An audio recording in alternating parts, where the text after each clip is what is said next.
love Varun Dhawan. I just think he's so funny. Yeah. Like, I love him as a personality. I love him in movies. Just watching him puts a smile on my face. So You don't call yourself an influencer. I just call myself a creative.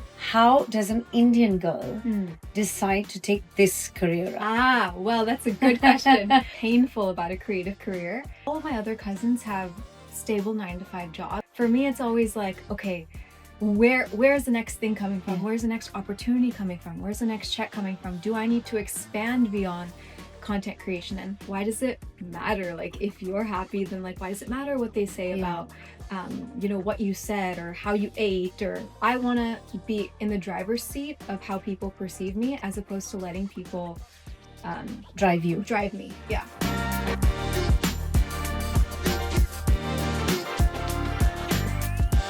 So guys, I'm standing with Malvika.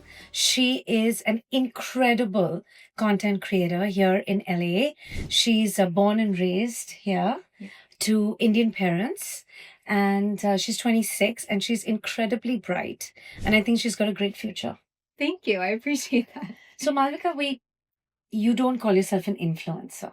If someone else wants to call me an influencer, that's great, because it means that I've influenced them. But I just call myself a creative because I do a lot of different creative things. I mean, the fact is you're born to Indian parents. Yeah. How does that work? So I think there is so much creativity within the Indian culture. If you think about it, like our craftsmanship, our artistry. In fact, this is so weird, but I'm going to take off my shoe because this is an Indian designer called Fizzy Goblet. And of course. A lot of people know Fizzy Goblet. Totally not like a paid promotion or anything. Yeah. But just happy to share that like you can definitely tell when an Indian has done the work, because there's just so much creativity there. Yeah. And I have a background. I interned actually in Mumbai once at Chanakya, who does the embroidery for a lot of for Dior and all these places. So yeah. For me, being Indian is such a pride, and I think that's where the creativity actually comes from. So I see that in your pages. Mm-hmm. You're using the fact that you're Indian and you have that heritage and lineage, and you're weaving that into living in LA in modern times as a South Asian girl. Yeah. When I asked, but you're Indian, I meant, how does an Indian girl decide to take this career up? Well, that's a good question. Definitely, it took my parents saying, you can do what you want after college, but you have to go to a business school. I wanted to go to fashion school so badly, but I hadn't been able to develop my portfolio or anything like that because my parents always said, school, and then we'll put you in a few extracurriculars. They were, I think, smart for that, because if I didn't go to Babson, study marketing and entrepreneurship, then I wouldn't be able to do what I'm doing today. I think those skills in a business school lend itself so well to anything. And I think because I did that, and I also started what I was doing when I was in college, and I started making some money. I got my first paid brand deal with Reebok, and wow. Yeah, so that was in college, and then my parents saw that and they were like, okay, I think she knows what she's doing. Yeah. We'll let her figure it out. And so Reebok is definitely a brand that Indian parents they know. It's a global brand, right? Yeah. Yeah. So how do you know that you're creative? How do you have the guts to put yourself out there this way? I mean, honestly, it's not easy. Yeah. And when you're Indian and you're Indian in America, it's not easy. Well, I think the same way, like you have this wonderful show where you talk to, so many inspiring people. And I think everyone has a why. I'm sure you have a why. My why is definitely to connect with other girls that went through similar experiences as me. Yeah. Growing up, I always loved fashion, but always felt out of the discussion of fashion. And I love that social media has democratized fashion. And so I wanted to be a part of it and also share with girls, like, you have to make fashion your own. It's for everyone. It's accessible to everyone. And of course, based on where you are in life, there's different parts of fashion you might have access to. And everyone's situation is different as well. So it's like, you can be as fashionable shopping at like a Zara and H&M as you can be shopping at like a Dior or Versace. Yeah. Right. So I think fashion is about personal expression, and sharing how I do that personally and the why behind why I do it that way and what it means to me can just help other girls figure out their why. Yeah. It's also such an expression that you have. I feel like there's happiness, but there's pain, there's struggle, but there's, Yeah. triumph as well. Yeah. You're really navigating your way also in your 20s. Yeah. So there's a lot of people who have eyes on you right now. Yeah. I think that what is beautiful and also painful about a creative career is that you never know what's going to happen tomorrow. And that instability is so not normal for us, especially Indians, Yeah. especially Indian immigrant families. Like, you know, we're used, like, all of my other cousins have stable 9 to 5 jobs and know exactly what to expect and when to expect it. For me, it's always like, okay, where's the next thing coming from? Yeah. Where's the next opportunity coming from? Where's the next check coming from? Do I need to expand beyond content creation? And actually, instead of thinking strategically, I started thinking very strategically in the beginning, and now I'm just following my heart. Hmm.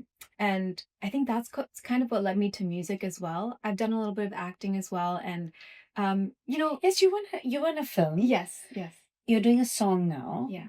And you're obviously associated with many brands. Um, so what are some of the brands you've worked with? Yeah, I've worked with Pandora, Tory Burch, L'Oreal, Lancome, Shoprunner. Those are more in the fashion and beauty space. And then I've also worked with other brands like video editing apps and, cool things that Yeah. creative people would do. And So, and also tech is a large part of it. absolutely. When you're sort of doing this kind of content, Yeah, you have to be tech savvy totally. and you have to be able to shoot anywhere Yeah. all the time. And the way we're shooting here, here, exactly. because of you, I was struggling to figure it out, and you just sailed in and said, "Okay, I'm hooking this up," and whatever. So you're really sort of with it. Yeah. Well, I think that there's so much that I actually learned from Indian creatives as well. Um, as much as I think I'm with it, I often tend to lean on people in India for creative advice sometimes. Like, for example, not just with the tech space, but I do have a virtual assistant who he's based in India and he knows editing better than I do. Yeah. And then also with my music, my producer is based in India and he's done like a lot of songs for Bollywood. So it's really interesting to me that like people think that everything is better here in the West, but I actually loved, just going back to India and like seeing what talent is there and seeing what Oh, no, don't get yeah, me yeah. wrong. I'm very, I think the talent in India is unbelievable. Unbelievable. Yeah. And has its own place, and what you're doing has its own, and it's great that they're both Yeah. interspersing in such a Absolutely. beautiful way. Yeah. So when you work with a brand, how does it work? Mm. So I think what happens first is they email me or they email someone from my team. And from there, we decide, okay, is this a brand that aligns with not just my values, but where I am currently in life? I might not be taking on the same brand partnerships today that I was before I decided to get into music because I have a very clear visual direction about my world right now. Um, Earlier it was about, okay, like I want to share beauty tips and makeup tips and um, certain kind of content, but now my content is focusing towards my music and like that whole era and because Performing arts. yeah, yeah. And I think because I have a very clear visual aesthetic to my first song, which is it's called Love is a Game, and there's a lot of red and there's a lot of red lipstick and stuff like that. So if it Hence the. hence the red. Yeah. So if it was like a lipstick and a red lipstick, that would make total sense. So it would have to fit into the narrative right now. But essentially what we do in a nutshell is we vet out, okay, is this a brand that I have? Yeah. Have I used it? And if I haven't used it, will it resonate with my audience and does it align with my values? And then from there, obviously, we negotiate like Yeah. the price and everything like that. Yeah. Yeah. But you have over 150,000 followers. It's not millions. Yeah. But you're getting great brands and visibility. Mhm. So now it's no longer just about followers, right? Absolutely. There is so much more than that. Yeah, I think what means the most to me is when even one person messages me and they say, "Hey, I really connected with this reel that you posted about, how you've evolved growing up or how you incorporated your Bharatanatyam jewelry into Fashion Week, and I love that you're keeping your culture with you wherever you go. Yeah. Those kinds of small messages, even in the comments, whether it's a comment or DM, waking up to that means so much more than seeing a number, because those numbers actually, I hate to say it, but they don't mean much. Yeah. Like, Yeah. there's nothing that you can get from that, you know? And sometimes, And it doesn't actually mean that you move the needle for a brand absolutely. or for something that you're trying to Yeah. tell Yeah. in terms of a story. Yeah. It's really the quality of the followers and the sort of Absolutely. ability you have to Yeah. communicate to them to sort of influence them in that way. Yeah, and that's also why I ask sometimes, like, why do you follow me? Sometimes I just, on my stories, will ask, why do you follow me? And it gives me real great insight into, like, why these people are with me and, like, what resonates with them. And it also informs sometimes what I do next. You know, I'm in touch with myself and what I want to do, but also need to be cognizant of why people follow me in the first place. India has exploded here Totally. in terms of fashion, music. Yeah. I mean, you've got the first, I think, star, Mindy Kaling was a Yeah. South Asian. Mhm. You know, it's definitely starting to explode here. Yeah. Well, I think, thank God, because it's been long enough that us people of color haven't been given the opportunities that we so deserve. And I actually think that today, what's happening, we're still a couple steps behind. There's so much more to explore. I think, you know, even specifically talking about the Indian culture, because that's, you know, where we come from. When it comes to modern entertainment, the only stories that are being told on a big scale are Indian wedding stories, Yeah. which, yes, Yeah. weddings are huge in India, Correct. but Yeah. there's so much more to explore. Yeah. Like, it, you know, and so I can't even imagine within other cultures, they must also be feeling like, but there's so much more that we are, you know, we're maybe seeing this much, but there's so much more to explore. You still feel like some of the stories being told are quite stereotypical and Very. And they're being told in a very commercial way, when I think the beauty is in the rooted, I don't want to use the word niche, but like the very rooted stories that are authentic. And again, another overused word, but yeah, rooted and authentic. And it doesn't need to be something that is proven to be commercial. In fact, what will prove to be commercial now is what's rooted. yeah. Yeah. Who are some of the content creators you love? Great question. Right now, I'm definitely in the music space, so I'm following a lot of uh, different artists. But well, I have to shout out Masu Minawala, because I think she's done a great job bringing a lot of visibility to some of the Yeah. you know, the homegrown brands in India. I also love that she evolves and she allows herself to try new things, like the talk show and writing a book. And you know, if there's one creator who I think isn't afraid to try, it's her. Um, Also, Project Akoli, who Oh, she's amazing. she's amazing, and Yeah. her step into acting and all of that. Sometimes I just take inspiration from these people and see that they've tried new things, so it's totally normal and okay to evolve and try new things as well. How is it different here vis-a-vis there in terms of content? Like, how do you? Yeah. I think that, well, here my content is mainly in English because I grew up speaking English. Yeah. Some of my content is Gujarati, but people always laugh at me because I'm not 100% the best at Gujarati, but I try it because it's a part of who I am, so I have to incorporate it somehow.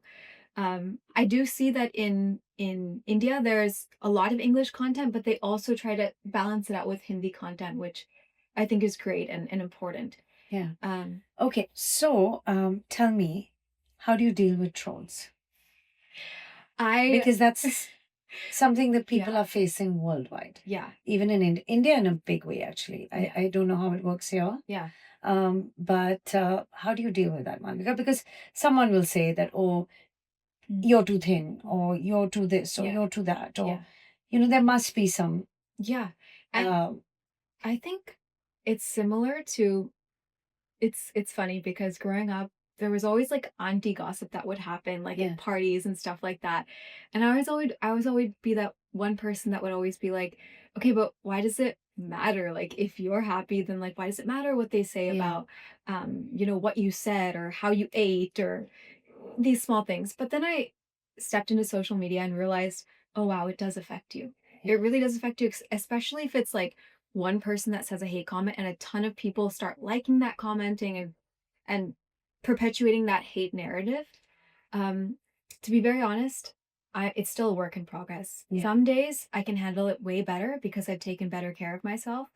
But other days when I'm burnt out, I'm already tired, and I read that, I just curl up in a ball and I put a blanket over myself, and it's tough. Yeah. But thankfully my family is really supportive, and so when I talk to my mom about this, she's always like, "Hey, snap out of it.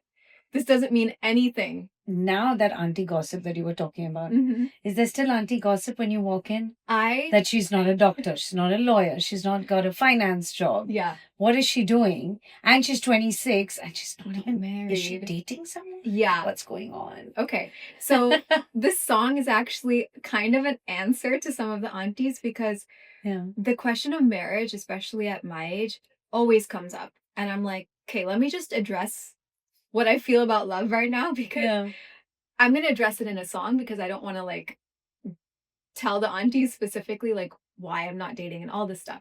But in regards to like career, I think yeah, they're probably gossiping, but I know which aunties to stay like an arm's length distance away from. Yeah. And if there's an event that my family's going to and I can avoid, not because I don't want to go, but just because like Energy. energy You're might not not, be the best. yeah. Yeah. I But might. tell me something now, look, if there's one thing that Indians know, it's brands. Yeah. And it's recognition. Yeah. And there is that on your page now. Mhm. So is there also some degree of sort of, wow, like we thought this, but, Yeah. you know? I think what's happening now is they're curious. It's not like they're, oh, what is she doing? It's more like, oh, what is she doing? It's that Yeah. kind of what is she doing? Yeah. And they're wondering, how is this a career? How does she make money? Like I've The literally biggest thing must be how is she making money and how much much money is she making? somebody asked me on my face the other day, like,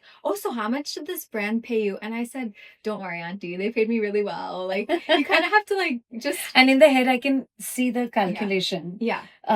Oh, is it enough? Is she able to pay her rent? Do you think she'll be able to pay her rent? Yeah. Yeah. Can she support Yeah, her guys, lifestyle? newsflash, I'm doing totally fine. So No, I can see it. Yeah. And I can see it by your page. Yeah. But like in India, you have some numbers. Yeah. Like a Masoom would charge a certain amount for a post or a story or a reel. How does it work here? Like what is, Yeah. what do people pay here So generally? there is a really great tool that I direct all my friends to if they want to get into this industry as well. Pardon my French. It's called FU Pay Me. I love that. It's a wonderful tool, and it kind of gives you a baseline of what people in your range would be charging. So that's been a great tool for me when I've been in and out of different, like if I don't have an agent at the time, sometimes I've been in and out of different like management companies. So if I'm managing myself, then I will go to that tool and figure out like what should I be charging based on my following, my engagement rate, what they're asking for, the usage. So definitely do your research. And guys, these days, Chat GPT can give you a pretty good baseline. Yeah, that's actually very true. Yeah. But going back to love. Yeah. And what you think about love. Yeah. Auntie G's, are you listening? What do you think about love, Malvika? So I wrote the song Love is a Game based on some prior experiences I had. Today, I feel like now that that song is going to be out there, it's like released, and that feeling of love is a game is sort of, I've moved past it and I'm going to be a little bit more open towards it. Definitely, I've been on the apps, I've tried the different things. I haven't been lucky yet, but I'm going to try to keep it You open mean mind. he hasn't been lucky yet? Yes. The multiple he's have not been lucky. Exactly. So, but you'll be kissing many frogs before. Yeah. And when I say prince, I don't mean a prince who'll rescue you. You don't need rescuing. Yeah. But someone who really gets you and respects who you are. I mean, it would be a wonderful day if I could see that. Because that's not easy, right? You're Indian, born and brought up here. Yeah. So you don't have a conventional career. Yeah. So you can't go down that conventional Indian boy path. Mm-hmm. You can't go down that foreigner path because I feel like there's a very integral part of you that's very desi. Totally. Far more than me also, I would say. Yeah. So that's also there. Yeah. So it's kind of like But you know, it's an exciting journey. Love It is an is. exciting journey. It is. You know, It and is. as long as the pressure isn't sort of too much internally and externally, Yeah. you're exploring. Yeah, absolutely. And I think my parents have been really good about, like, I told them, like, just let me focus on career. And if something comes, I'm open. Yeah. I'm keeping my mind open. I'm keeping my heart open. Yeah.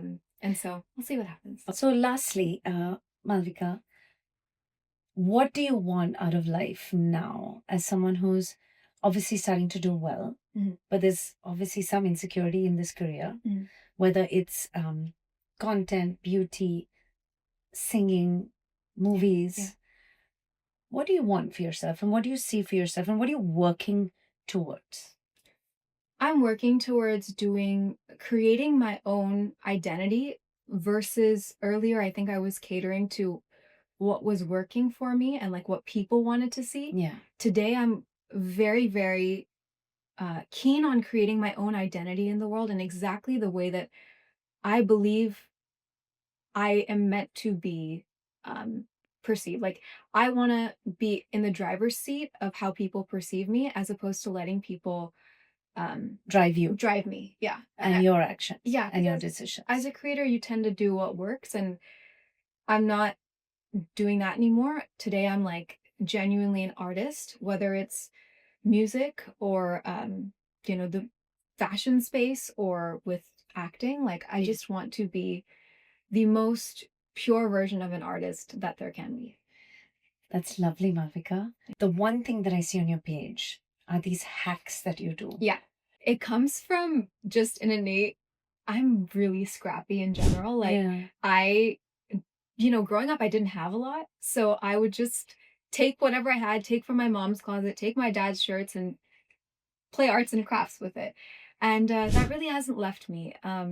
Obviously, today, like, I do have a lot more, like, clothing wise, but it doesn't stop me from using my favorites in multiple ways. Because with my body type, I feel like there's a certain kind of style that suits me and a certain silhouette that suits me. So if I like something, and if I like a color, if I like a certain item, and it just feels good on me, I'll figure out how to wear it again.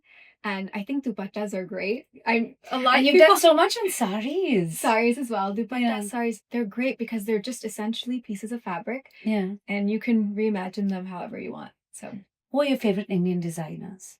ooh, okay. So I love Anamika Khanna. Yeah. In general, I just think that there's something so sophisticated about, And artistic about her. yeah, extremely I don't even know how to put it. It's the tailoring, it's the embroidery, it's the whole balance of everything. It's not that one outfit feels like too much going on. Yeah. So the nice balance that she has. And what about a Western designer? Western designer. I have different eras. I think right now, definitely loving Roberto Cavalli. Yeah.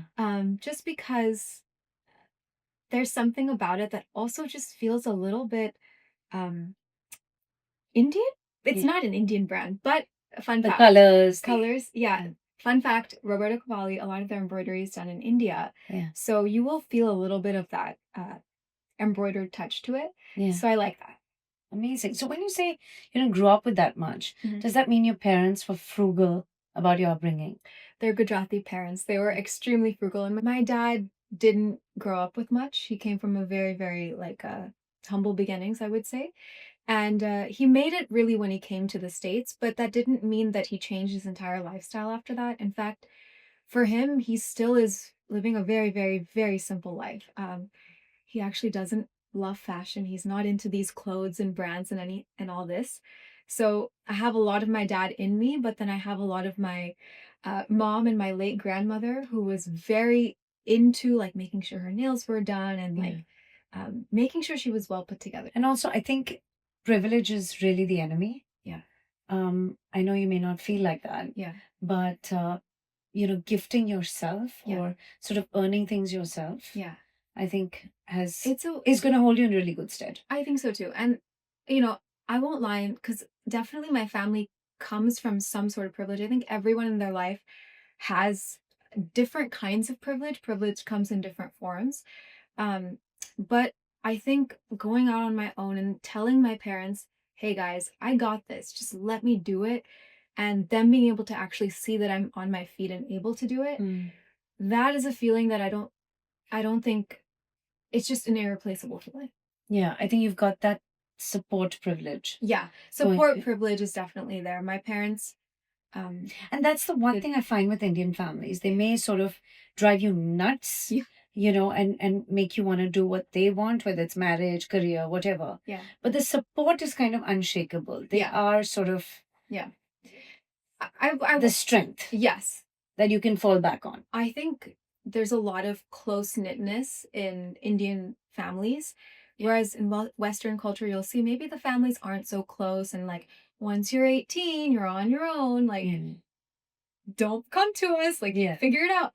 Today, if I need help with anything, my dad is there. Like, I wanted to shoot something for my song, and he was like, "Let me help you put it up," and Yeah. that is a huge privilege. So that support is very much appreciated.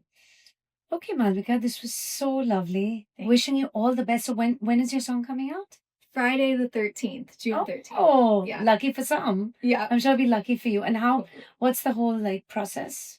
So Who's your producer and how you, yeah. yeah, so my producer his name is Abhishek Singh. He's also known as Lionel. He's made a lot of songs for Bollywood. So he worked on Aaj Ki Raat from Stree 2. And so, he really got that. He has a really great I think taste for making something feel a little danceable, but also bringing in that really beautiful Indian instrumentation, Yeah. which was important to me as like someone who's been a Bharatanatyam dancer. And So you learned Bharatanatyam here, right? here, yeah, yeah. So Amazing. it's synth pop with a little bit of Indian instrumentation and um, a little bit of like melancholy sophistication because it's a little bit about like love feeling like a game. So Yeah. yeah. Lovely. And who's your favorite Bolly Ooh, actor and actress? Or actually Ooh. both actors. Okay. How can we not say Alia Bhatt? Because I know. She is amazing. it feels like she was born. I mean, I know she's worked really hard, but the way how natural it looks, it feels like she was born with this talent to just more. Yeah, she's you know? fierce. She's Yeah. fierce. Amazing. And actor, I love Varun Dhawan. I just think he's so funny. Yeah. Like, I love him as a personality. I love him in movies. Just watching him puts a smile on my face. So Yeah. yeah. What's your message now to people who want to get into content creation, Malvika? Do it, but have your own perspective and don't feel like you have to follow the grain. Yes, a lot of strategy is involved, but you have to first start with what's your why, and then you can like, I guess, use strategy and figure out what are these trending sounds and but bring your own unique perspective. Don't just blindly copy what's working. Um, How did you know you had arrived? I still don't think I've arrived, but the feeling that I felt when my mom first was proud of me because she saw me in like a Vogue, like street style roundup, that feeling felt like, okay, I think I can keep doing this. It gave me the permission to keep going, but I don't think I'll ever feel like I've fully arrived. You really have. Thank you. I Thank appreciate you your so kindness. much. And this was lovely, Malvika.